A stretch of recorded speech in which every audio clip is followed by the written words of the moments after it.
Hello.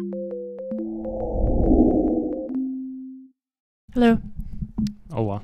Welcome back to Double Indemnity, the podcast where we discuss and review new movie releases. I'm Emily.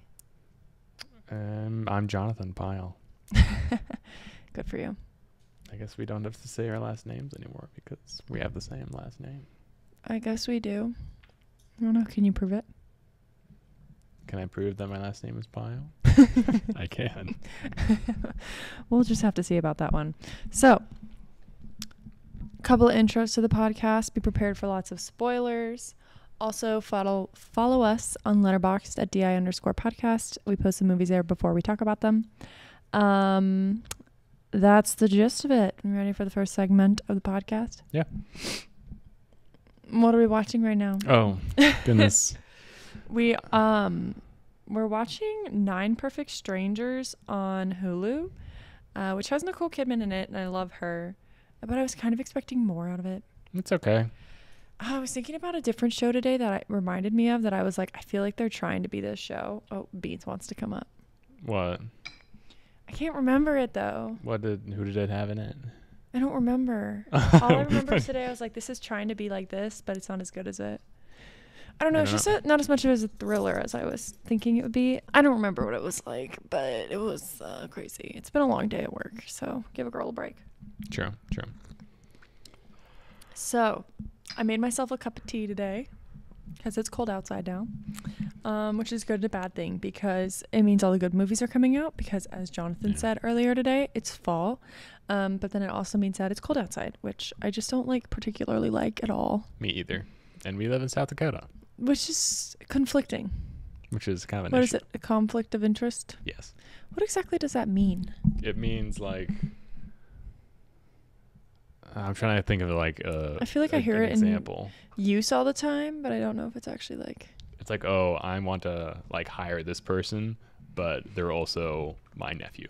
That's a conflict of interest. So something that could cause problems. Something that can cause like, I can't think of the words. Okay. It's been a long day, friends. Yeah. Are we watching anything else other than 9 Perfect Strangers? Did we watch any movies? We watched Downsizing, which was dog shit. Okay, that was so disappointing. I really thought Downsizing was going to be like, it started out so good. Like the story was so good. And they could have done so much with it. And then instead they took it off into like a ridiculous direction, which was just terrible. Yeah, like it wasn't good. It wasn't necessary. It was not good. It was very disappointing. So I'm watching Jack Ryan, The Bear, and... all of which without me. Yeah, all of which without her. I'm working on a quilting project right now, which means my time is very full. So Jonathan then has a lot of free time while I'm quilting to watch shows. I do indeed. And I swear I'm not like abandoning my husband. I just watch. I'll probably quilt for like an hour before you get up on the weekends and like maybe an hour in the middle of the day. Yeah, true. Yeah, I'm not like a crazy person. Crazy. Bean, stop dropping your bone. Here you go.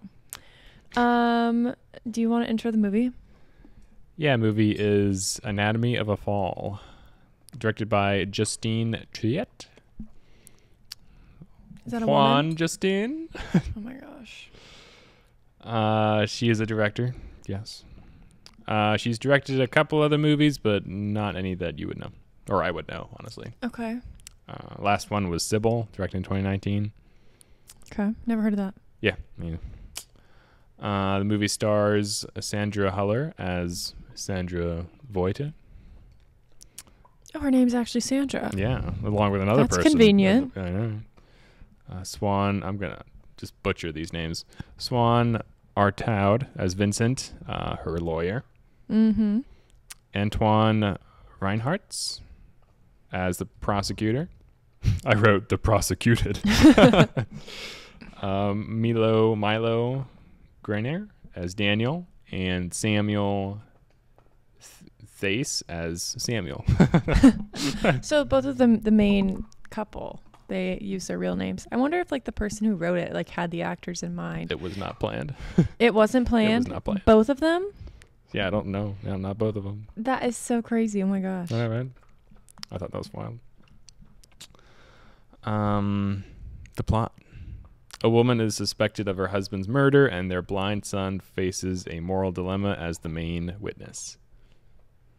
Well, Couldn't have said it any better myself. Oh, wait, I did say it myself. well, you didn't write that. Someone else did. Are you talking about my woe?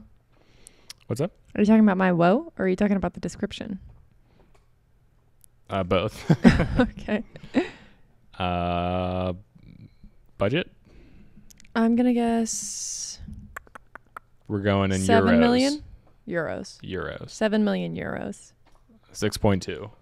Dang! I'm so good at this. You're getting a lot better, honestly.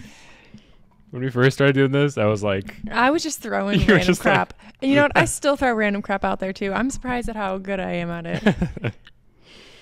It's made $14 million at the box office. That's really good. I know, right? I was surprised, too. Yeah. It makes me so sad that, like, beautiful films like this get, like, crap compared to, like, Fast and Furious X, you know? Yes, Which totally. makes, like, it has, like, one of the most expensive budgets in the world and, like, makes the crappiest movie ever. I know, right? God, it is heartbreaking. Beans. You're right. Beans, you were being problematic. Keep having to retrieve her bone for her because she keeps dropping it. Goodness. I gave this movie a 4 out of 5.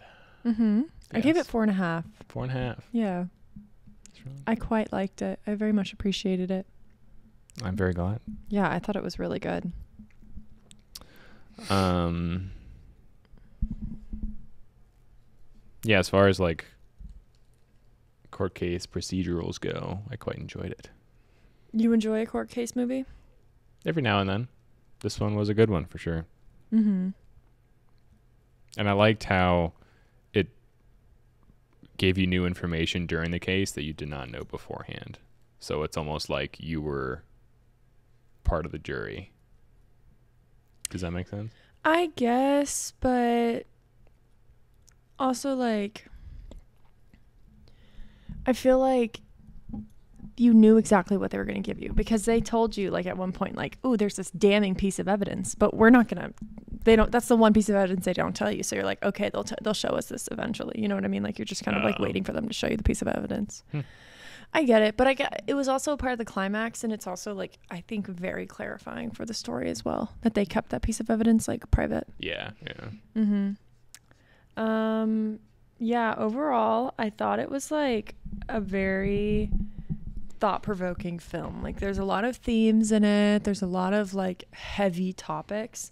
And, like, you are questioning yourself the whole time because you don't even know who to believe. Like, it's all so circumstantial, the evidence, and it's all, like, you don't even know whose side that you're on, and you really only get the perspective of Sandra, like, during the whole thing. So you don't really know what Samuel was going through, which I kind of think was smart because then it's almost like a real trial of, like, Samuel's not here anymore. We only have these fragments of, like, his impact on the earth, like the way Sandra talks about him, the recordings he's made, the impact he had on his child. It's like you're grasping at threads to try to understand this person, and it felt very, like, realistic to me in that sense.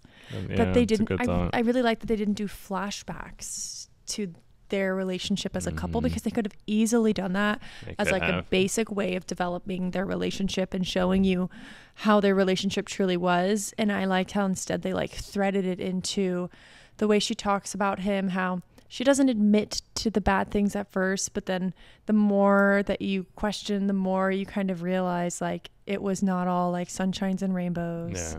Like, it slowly comes out. I really liked the way that they developed their relationship because me too. You knew there was animosity from the start, but other than that, like, you kind of have to take what all the characters say because there's no other proof. You didn't really know. Yep. I liked that a lot. I truly thought it was a wonderful movie. And I think it's a lot more a story of a family, like, facing their demons rather than, like, a true crime thriller, which agreed. Which I kind of thought it was going to be a true crime thriller. The second trailer made it seem like a, like, balls to the wall thriller. Really? Yeah, the first trailer didn't, but the second trailer did. Yeah, I didn't see the trailers for this. Honestly, like, I feel like sometimes when it's a badly made trailer, like, it kind of just ruins the movie for you because you know what's going to happen. So, like, a lot of times, if I love seeing trailers in the movie theater, like, love that. But, like, you have a hobby of watching, like, trailers as they come out and keeping up with, like, new announcements and stuff. Whereas for me, I kind of like the surprise I get that. in the theaters. But also, I'm not opposed to you giving me updates and everything. Like, he just told me they're making a Cleopatra movie and everything. Yeah. And, like, Yeah. I'm not mad at you for saying that. I'm excited about it. Okay, cool. Yeah. No, that came out 3 days ago that they're making a new Cleopatra movie. And You I just are found out behind. today. I was like, what's going on? You know, you're just so present in your life, In our relationship? in our relationship, in the, you know, development of your dog child. That's true. We're at that point in life where our child is our dog and all we care about is if she's happy all the time, which is a great phase of life. Enjoy it. Because, you know, one day we'll be looking back at this and be like, what? That was such a crazy time. Sorry, I got a little off topic there. Also, before we get into the talking about it, I just want to give a suicide warning. There is a large discussion of suicide within this movie, as well in the plot. So if you're not comfortable listening to that, maybe this isn't the review for you, but we have a bunch of other ones, so go listen to those. Just wanted to say that because it's a very sensitive topic for a lot of people for an understandable reason. So there is a warning before we get into everything. And then I also wanted to talk about something that I saw. I was kind of looking up different views of the movie because I tend to like have my theories of what all the symbolism was, but I also kind of like to look up and see what other people thought too. And something that I thought was interesting online, I think it would be kind of a nice introduction to the podcast, was that the Washington Post had written an article about the movie, and they said that it is in whole an allegory of all the ways that women are judged and found wanting for having too many or too few sexual needs, to not prioritizing their children enough, or simply not apologizing for being flawed. And I actually thought that was a really wonderful way to view the movie, because there's so many other things that they didn't even mention in that sentence. Like, like there's the stereotype of a husband who resents his wife for being more successful than him. There's a woman not being like emotional enough or compassionate enough on the surface.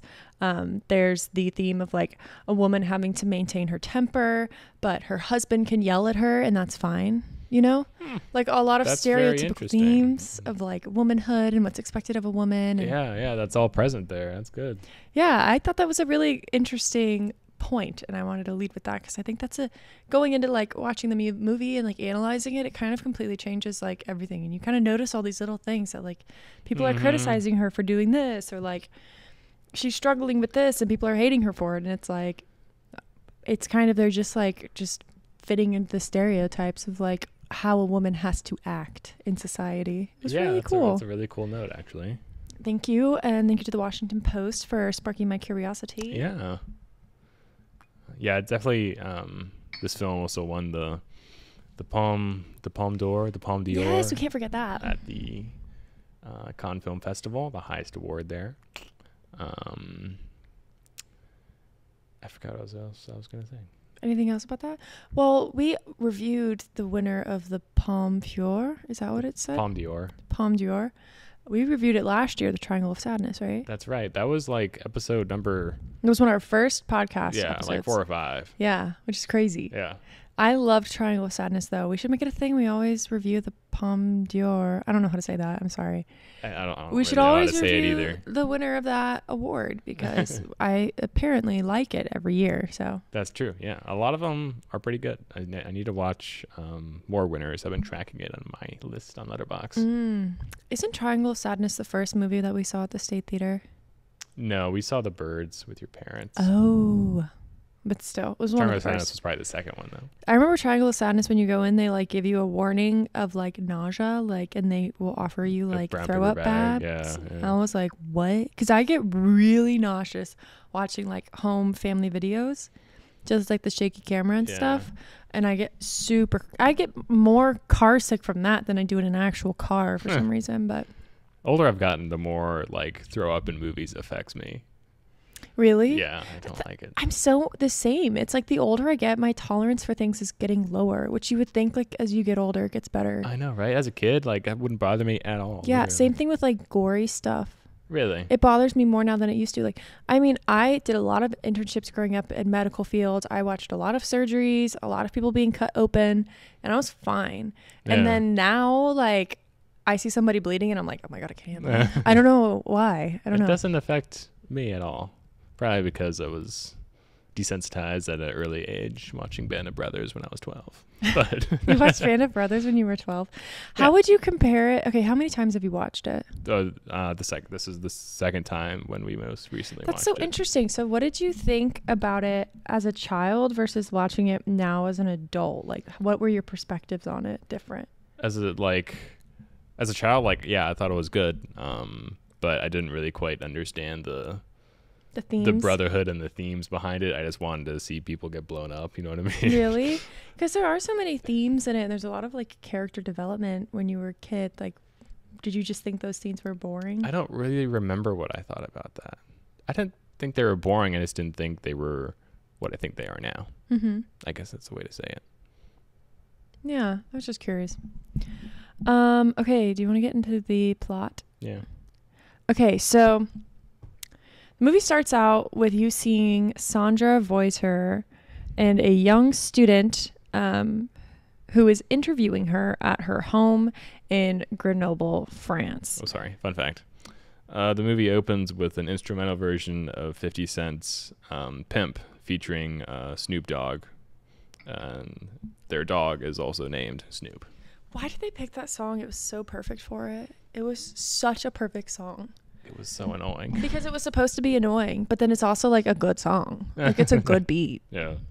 You know what I mean? But I guess it's kind of almost like an obnoxious song in a sense. It was very obnoxious. Or at least I hate to call anybody's songs obnoxious, but Well, it's it was obnoxious meant if to you be. blast it on the loudspeakers, in Yeah. your calm, quiet home. Yeah, so it was like Amazing Like maybe if you were in a Grace. club, like totally the vibe. You know what I mean? There's a time and a place for Exactly. Snoop and 50 Cent, you know? Yeah. So Sandra and the student are drinking wine. They're discussing life. And in my opinion, it honestly seemed like Sandra was like hardcore flirting with this young girl. And she emphasizes many times that she wants to talk about the young woman and her experiences. And she is kind of dodging any question about herself. And Sandra says that she doesn't see people much and she enjoys talking to the woman because she's interesting. She's got exciting ideas. And you can tell from the interview, like Sandra is just grasping at threads for human connection. And also that she's a bit of a narcissist who greatly enjoys the praise of others. Yes. Yeah. So she's a lonely woman and she is in need of affirmation from other people, basically. Yep. Mm-hmm. But it's interesting because it's not really affirmation from her family. It's from like other people that she's not close to, which I feel like, okay, this is my opinion. I don't know if this is actually a factual thing, but I kind of would feel like a narcissist is somebody who would care so much about what other people think of them to where they don't care about caring for the people in their lives as much. So like I knew a guy that tracks. Yeah, I knew a guy who like we're pretty sure was a narcissist and he treated the people close to him like trash, but like if you just met him, you would feel like royalty to him. Like he worked so hard to make people like him and love him to the point where like he neglected those close to him. And I kind of feel like that's how Sandra was on like a lower level of like she didn't dedicate as much to the people close to her despite having loved them. She put more intention and energy into praise of strangers. Yeah, she gained more value out of that praise than what connection she had with her. Yeah, close exactly. family members. Yeah, it had way more value to her. So all of a sudden, in the middle of their interview, you hear extremely loud music in the background.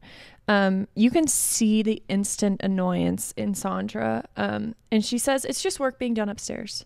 And you don't actually know at the time that it's her husband up there who's fixing the attic and has decided to blast music to a point of like, I don't even know how he was listening to it himself up there. Yeah, built different. Mm-hmm. That's like I couldn't listen to like back when I was like doing homework in high school. I had to listen to like instrumental music while like reading, but I could listen to music with words in it while doing math. I don't know how you do anything with that music on. I don't know. I mean, he was just insulating the attic, so like you could probably do that kind of work with like music like that. I guess that's true. But I just don't know how you do work with music that loud. That was crazy. So Sandra and Samuel have a son named Daniel who suffers from partial blindness because of an accident that he had when he was a child. And he also has a dog named Snoop. I don't know if Snoop was a service dog or not, but he was very close to Daniel. Yeah, it was. And he helped him like navigate the world a lot. So they ended up going on a walk around the same time as the young woman was leaving because the music was so loud they couldn't continue their interview. And when Daniel returns home from his walk, he finds his father dead in front of the home, seeming to have fallen and died. And the music is still like blasting. And Daniel calls for his mother and she comes out. Yeah, it's like she hears him screaming. Yeah, like the music is still blasting. Like if you're in a car accident, like, and it's a really bad car accident, does the music just keep playing while you're just like laying there? You know what I mean? It's like even though something terrible in life happens, the music is still playing, which would just suck. You know what I mean? I know. I think that all the time. Like if you get in a car accident and people die and there's music still playing on the radio. Right. Like that. I've never experienced that. It's not like a trauma or anything, but I just think that would be really sad, you know? Yeah.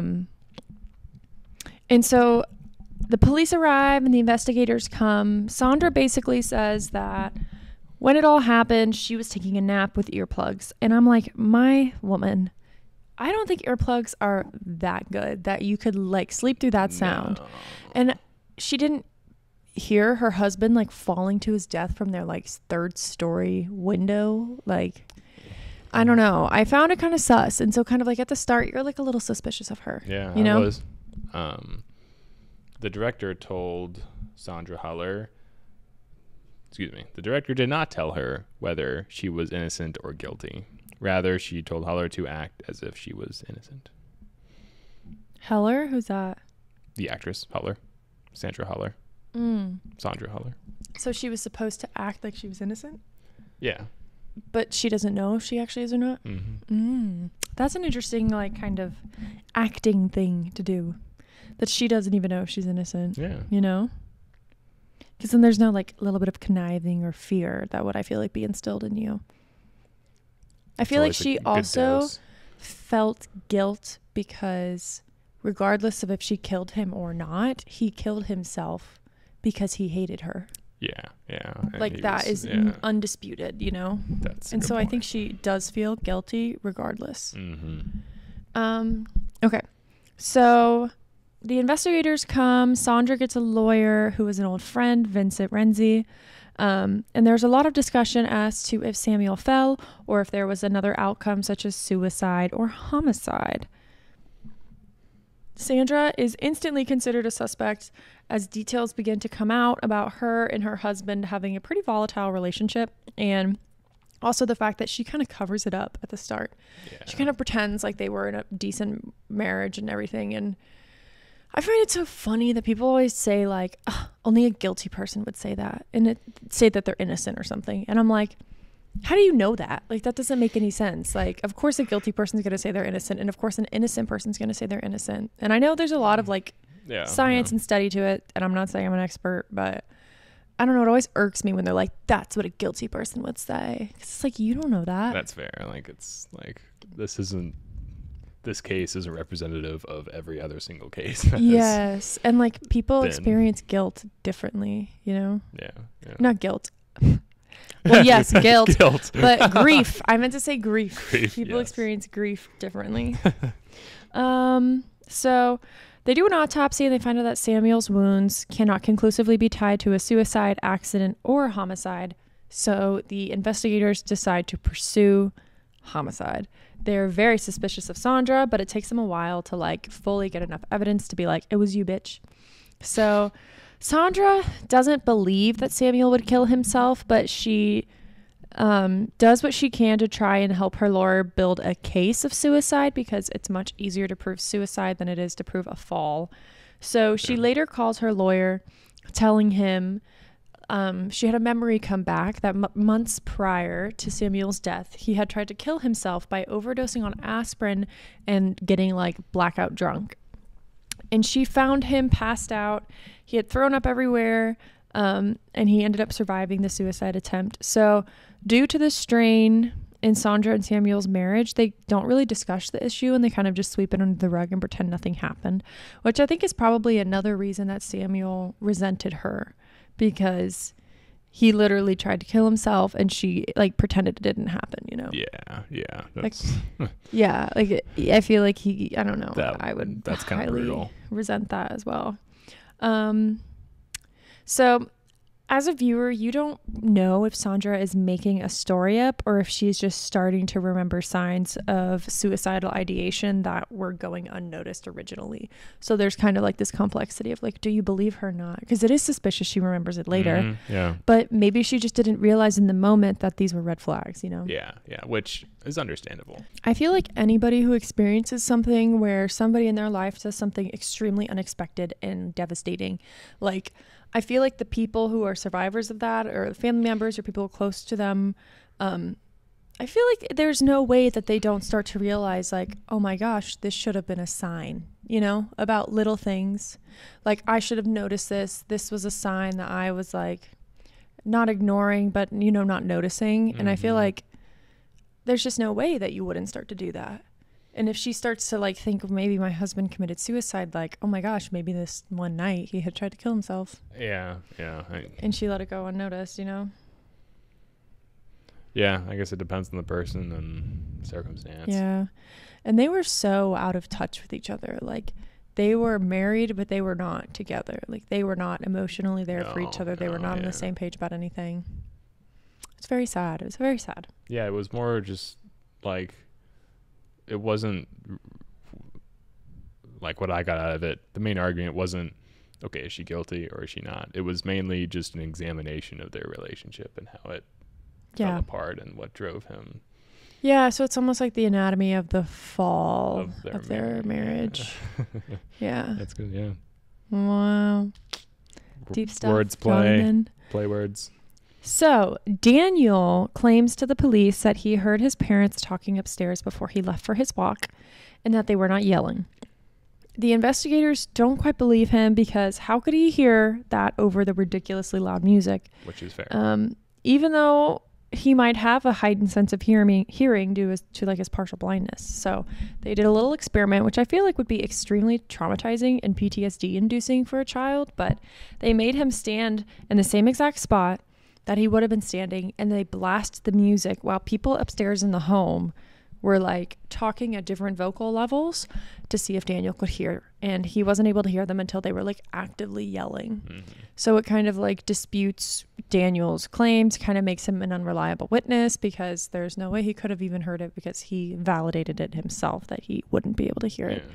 But I find that to be unethical to do to a child whose father just died. Like, I just feel like that's really traumatizing. Yeah. But also, I don't think there's a easy way around that either. All's fair in love and war, baby. Exactly. It's what I would have said. So they do a test. Daniel realizes there's no way he could have heard them. And then he changes his story and he says, maybe I was actually inside. And that's how I heard them talking in a normal voice conversation. Just makes it even more just messy. I know. And suspicious. It makes him a very unreliable witness. And his mother feels really bad because she is the one who had said that her and Samuel were having a normal conversation, and now she feels like her son is having to lie because he's trying to protect her, and she feels a lot of guilt for that. Yeah, because he kind of got dragged into what seems to be her lie that they didn't get in a fight before he died. And I think like just the fact that a child would have to witness, like be a witness in a murder trial between his two parents seems extremely challenging. Like I wonder if that would be allowed in real life. That's like brutal. I've heard witness testimony, at least in the movies, they say is highly unreliable. And with his connections to the case, like he could potentially sway from supporting one parent or to the other, like, and reflect that in his testimony. So I find it very crazy. It's not fun. It's traumatizing, but it's an interesting, like, juxtaposition for the movie. But I hope something like this wouldn't happen in real life. If they would be counted as a reliable witness or not. I have no idea. Also, random thought. Like, whenever, like, you hear the movies and the lawyer or the prosecutor says something that they shouldn't have, and the judge is like, jury, don't pay attention to that. Or something like that. And you're like, how do you just strike forget it from the record? Yeah. How do you just forget that? I wouldn't be able to. That'd be the only thing I remember. I know, exactly. I would remember because I was told not to remember it. Yeah. But they don't do that at all in this court scene, like in the entire court scenes. And I'm like so infuriated because there were so many things that happened that in my opinion would be extremely unprofessional and like completely conjecture for like a French and court? Circumstantial. And I don't know if it's real or not. Is that accurate? All I can say is I don't want to be in a French court, period. Wasn't that far off from my high school lunchroom. Like, you guys dress really fancy. I know, we always did. It was a private school. Oh my gosh. So the police end up indicting Sandra for the murder of her husband Samuel, and they pursue a trial while she continues to stand by her innocence and she pleads not guilty. So this is basically initiated because they have all this blood splatter evidence that the police believe is proof that he couldn't have fallen, and also because of the secret recording that they have of Sandra and Samuel getting in a fight the night before he died. So, which also, recording your fight is a little odd. That is so messed up. But it's also like, that goes to show, like, what mental state are you in that you are recording something, picking a fight just so you can have a video of it. And then, like, did he actually kill himself, and was he trying to implicate her as his murderer? Yeah, like, is that why he would video it the night so, before? that's a genius move. It's terrible, but it's genius. Well, it didn't work. Well, yeah. Just spoiled the movie. Oops. Well, we were already there. Yeah. So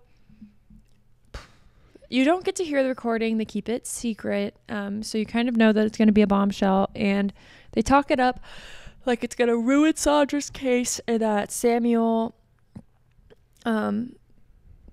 basically, like, did not commit suicide. He was murdered by his wife. So while practicing the testimony with her lawyers, Sandra explains that Samuel was technically responsible for the accident that blinded Daniel, putting him in a very depressive state that he never fully recovered from or came back from, and he felt a lot of extreme guilt for what happened to his son.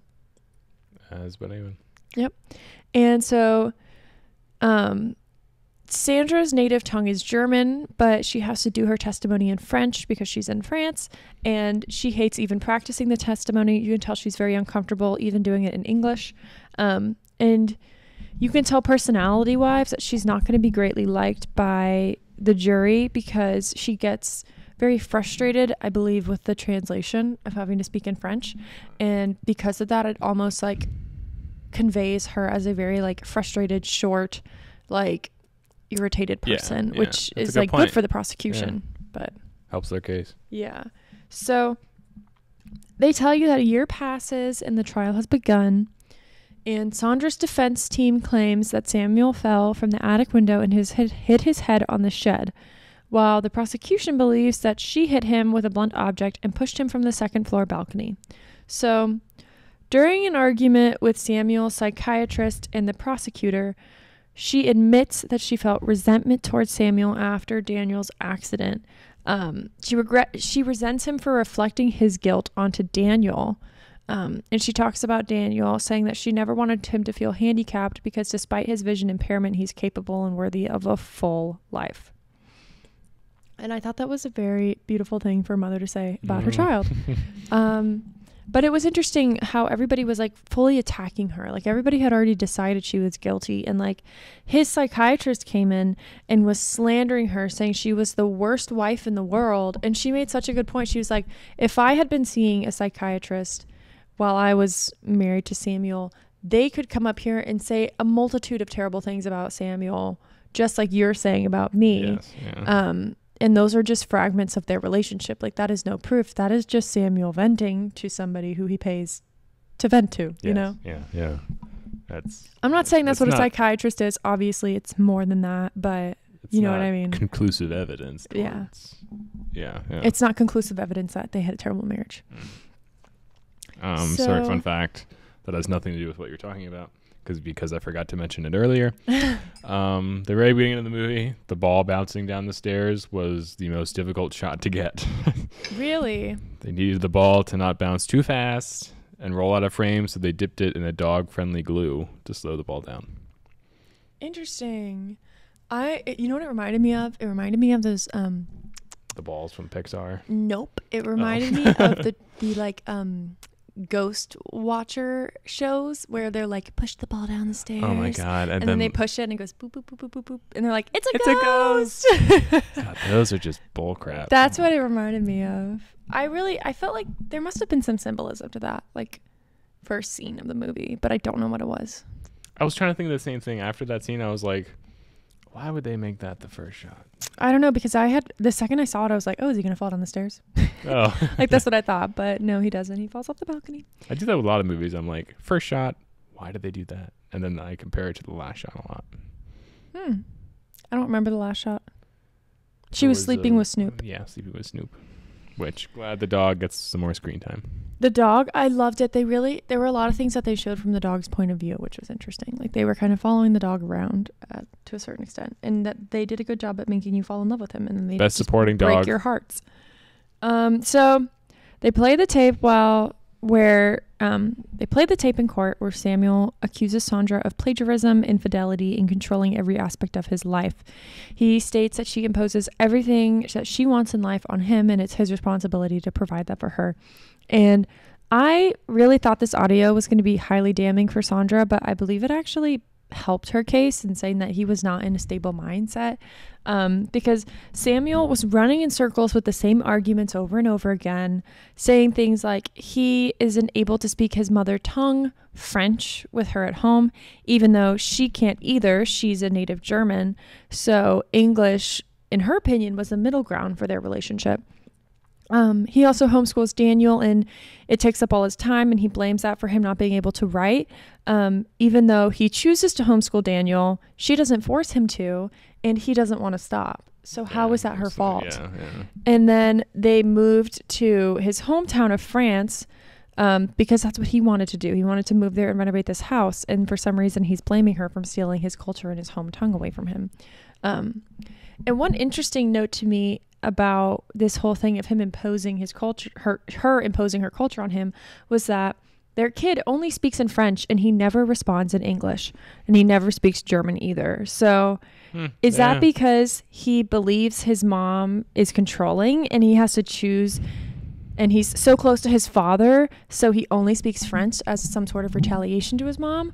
Or is it because his mother has compromised by moving to France and speaking French in the home with her son?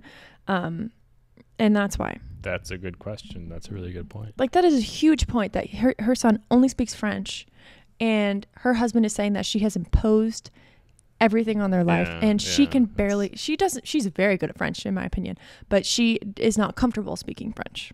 That's I forgot what I was going to say. Mm-hmm. Yeah, because you never hear her speak German once in the whole movie. Yeah, you don't. You're right. Yeah. Do the English or French? And as if she's forcing him. You know what I mean? It's so weird. So Samuel seems very erratic, and he's not in a good headspace in the recording. And Sandra doesn't help in the recording because she does egg on the fight, but you can tell it's because she's annoyed and tired of his repeated complaints and bringing up old fights. Yeah, this is clearly not the first time they have argued about all these things. Yeah, exactly. Yeah. And one of the things he likes to bring up is Sandra's infidelity. And we learned that Samuel was jealous of Sandra having women over in the first scene, and that's why he blasted the music on high, which in my opinion is just a very childish reaction to something. Like, that is not the way that an adult should act. You know what I mean? If they are in a marriage with another adult, which they should always only be in a marriage with another adult, they shouldn't be like playing music loud in spite of them. I've never done anything. Now, we've only been together for like 5 years, but I've never done anything just to spite you, to piss you off because I'm so mad at you. Like, that is ridiculous. That is very ridiculous. Yeah. So at the end of the audio tape, there's a bunch of violent crashing sounds. And according to the prosecution, they think that she beat him up and that she was an abuser. The prosecution was just going in on her just with about like everything. Circumstantial stuff. Yeah. I and mean, Sandra provides evidence of dents in the wall to show that Samuel would frequently punch the walls in fits of anger. And that seems a lot more feasible to me than her beating him, seeing that the only wound that she had was on her wrist. And it kind of seemed as if it was implied to be more of a defensive wound rather than like who hits somebody with their wrist. You know what I mean? Yeah, he's going to break your hand. Yeah. But I don't know. I don't know anything about like defensive wounds and offensive wounds. Defensive maneuvers. Yeah, I don't. You sound like you do. I know all about defensive maneuvers. Really? So you're never on the offense? You're always in the defense? I wouldn't say that. So the prosecution just continually tries to flip the story to be that Sandra was tormenting Samuel and that she boiled over and killed her husband. And honestly, the more and more they drilled it in and the more and more evidence, I'm putting quotes in the air as I say that they provide is like so circumstantial. Like it's ridiculous. It is pretty circumstantial. It's so but annoying. At the same time, it's like one of those movie moments where it's like so frustrating. You're like, are they seriously asking her that? Like in the trial of Chicago 7 and how terrible the judge was. Oh my God, it's like so those, infuriating. Yeah, those frustrating movie moments where you're just like, God, that character, no, like just go away. It drives you crazy. That's how I felt about the prosecutor too. Yeah. So Sandra insists that she consensually borrowed an idea from one of Samuel's discarded novel outlines that she turned into her own very successful book. The prosecutor then reads a section of one of her books where a character idolized the death of another character as if he could somehow prove that Sandra was actually writing about her husband because she said she takes inspiration from her life in previous interviews when she talks about her books. And this was when I started to get so frustrated with the prosecution, like you were saying. I was like, you are reading from a woman's fictional book about a side minor character in the book and pretending this is somehow evidence in court that she killed her husband. This isn't this isn't Basic Instinct. Like, yeah, their arguments were so bad. It was so infuriating. Yeah, they were reaching. So he claims that Samuel would not have killed himself after fighting so aggressively for his independence, while Vincent talks about Samuel's aggression as more as a final feat before the end, like a man about to give up, you know what I mean, at his end.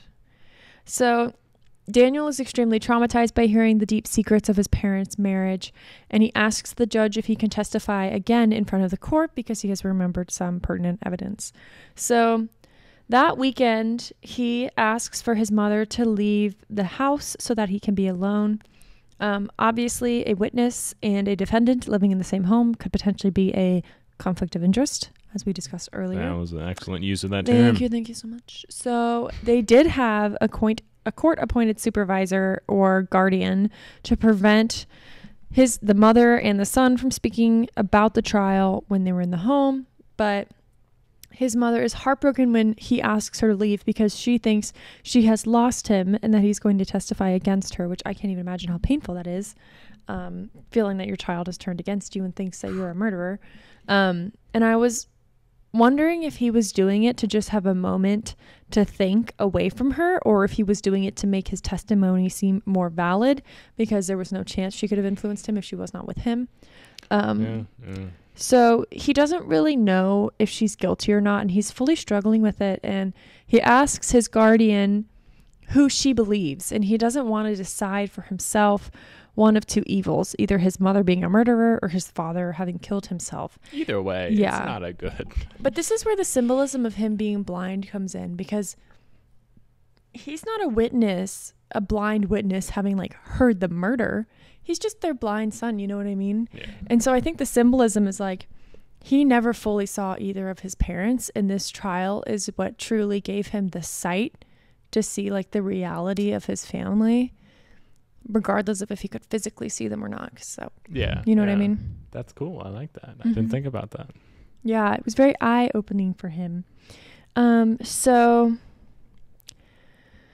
Daniel realizes that there was a night in the past months where Snoop came into his room smelling like throw up and being very sleepy and thirsty. And Daniel just thinks that his dog like threw up and was sick on his own. But then he was realizing maybe he smelled like throw up because he was in the throw up that my father threw up when he overdosed or tried to overdose.